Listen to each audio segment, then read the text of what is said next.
Hello বন্ধুরা, Dinesh repairing সেন্টারে আপনাদের সবাইকে স্বাগতম। আমি দিনেশ। আজকে আবারও নিয়ে এসেছি একটি নতুন মোবাইল রিপেয়ারিং ভিডিও। আজকে আমাদের কাছে এসেছে একটি নোকিয়া 105। কাস্টমার বললেন, দাদা, ফোনটা অন হচ্ছে কিন্তু ডিসপ্লেতে কিছুই দেখা যাচ্ছে না। আমি বললাম, তাহলে তো ফোনটা মানুষের মতো অভিমান করেছে, কথা বলবে, ভাইব্রেশনও দেবে, কিন্তু মুখটাই দেখাবে না। তো চলুন, বেশি কথা না বলে দেখি আসল সমস্যাটা কোথায়। প্রথমে ফোনটা অন করে চেক করলাম। দেখা গেল ফোন ঠিকভাবেই অন হচ্ছে, কিন্তু ডিসপ্লে পুরো ব্ল্যাঙ্ক।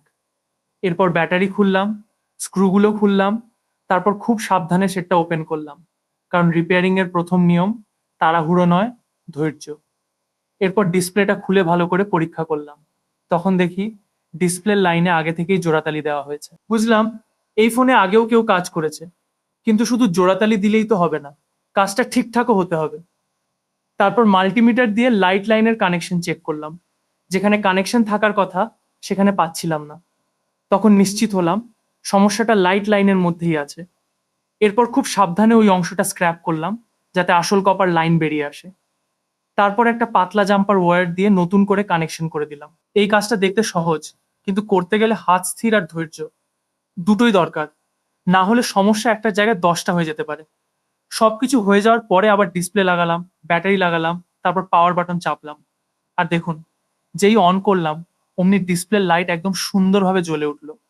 ফোন আবার আগের মতো একদম ঠিক। তখন মনে হলো এবার ফোনটা বলছে, দাদা, এবার আমাকে ঠিকমতো পৃথিবীটা দেখতে দাও। এই ভিডিও থেকে একটা জিনিস অবশ্যই মনে রাখবেন, ফোন অন হচ্ছে কিন্তু ডিসপ্লেতে কিছু দেখা যাচ্ছে না মানেই যে ডিসপ্লে নষ্ট, এমন নয়। অনেক সময় ছোট্ট একটা লাইন কেটে যাওয়া বা কানেকশন নষ্ট হওয়ার কারণেও এমন সমস্যা হয়।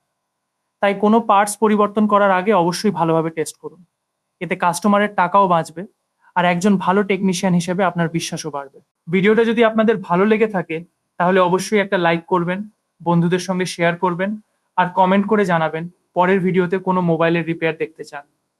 আমি দিনেশ, দিনেশ রিপেয়ারিং সেন্টার থেকে আজকের মতো বিদায় নিচ্ছি। সবাই ভালো থাকবেন, সুস্থ থাকবেন। দেখা